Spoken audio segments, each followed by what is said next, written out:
Kevin and Marcus applied for the same role, same title, same team, same hiring manager. Christine, the recruiter, asked both of them the same question on the first call. "What is your current salary?" Kevin answered.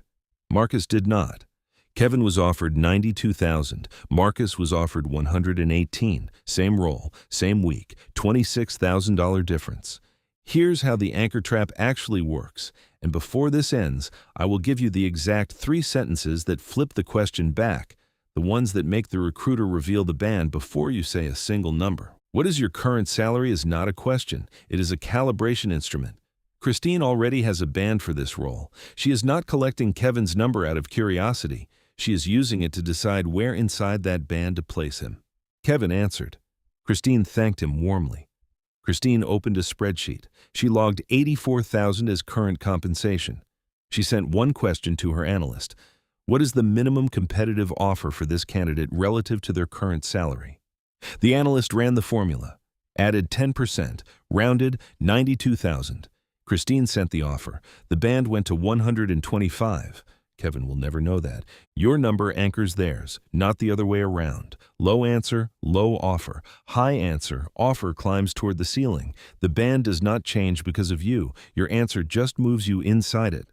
Marcus did something different. Marcus heard the same question. Marcus said, I would prefer to understand the full scope of the role before discussing compensation. Christine pushed.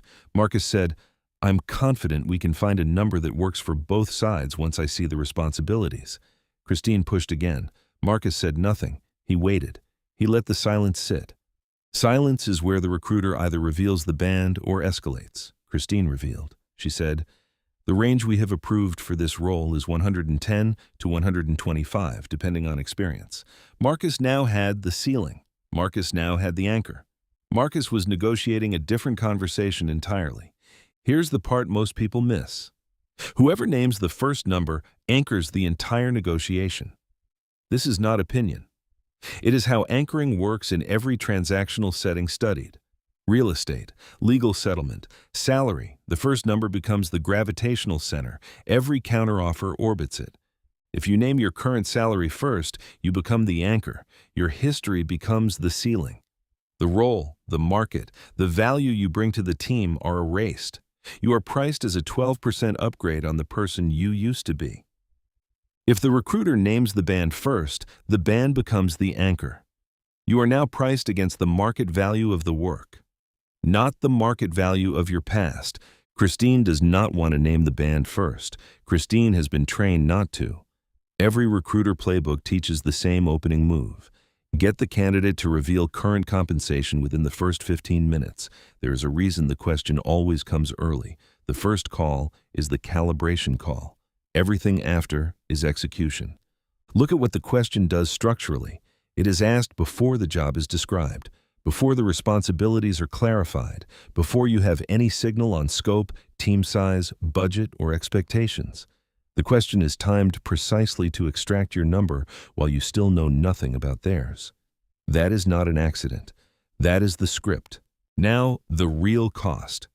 If Kevin takes this offer and Kevin gets 3% raises for the next 5 years, the $26,000 gap becomes $140,000 in cumulative earnings. And that is before the next job, where a new recruiter will ask the same question and calibrate the next offer off of Kevin's new anchor. The gap compounds across every role for the rest of his career. Marcus is not smarter than Kevin. Marcus understood that the first question was not a question. Here's the psychology behind the deflection. Every recruiter question is designed to collect information while giving none. Your deflection runs the same logic in reverse. You collect their number. You give them nothing to anchor to. You are not being difficult.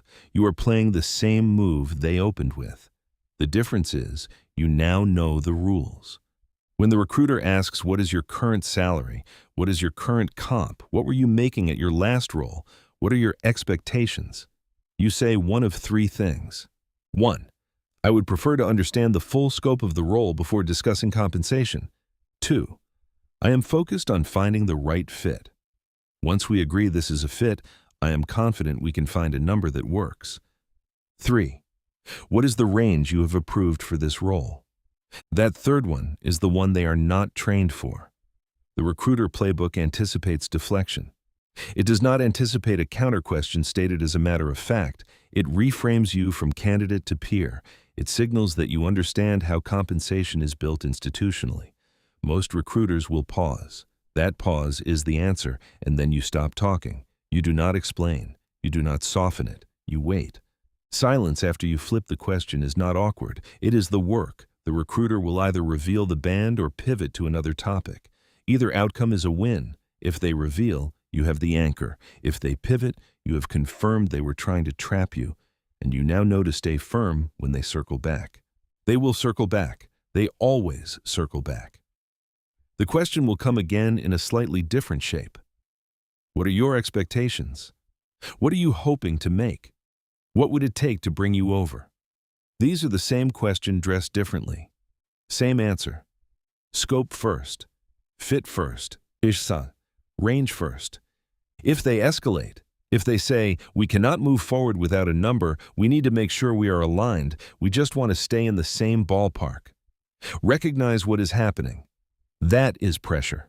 That is not policy. Every company makes offers without knowing your current salary. They do it every day. They do it for internal candidates. They do it for referrals. They can do it for you. Your answer when pushed. I understand you need alignment. I'm happy to discuss a range once I've seen the role. I'm confident we will find common ground. Say it calmly. Say it once. Then wait. The candidate who names the number first loses $26,000 and does not know it. The candidate who makes the recruiter name it first gains access to a band they were never supposed to see. That is the whole game on the first call. Kevin and Marcus are not different people. They are different moments. The moment the question lands, you choose which one you're going to be. You either hand over the anchor or you make them set it. The recruiter is not your adversary. The recruiter is executing a script. The script works because most candidates have never been told it exists. Once you see the script, it stops working on you. That is not negotiation. That is reading the room that was built to contain you. If you want to understand what happens after you get the offer and why the first number is almost never the best number, watch this next.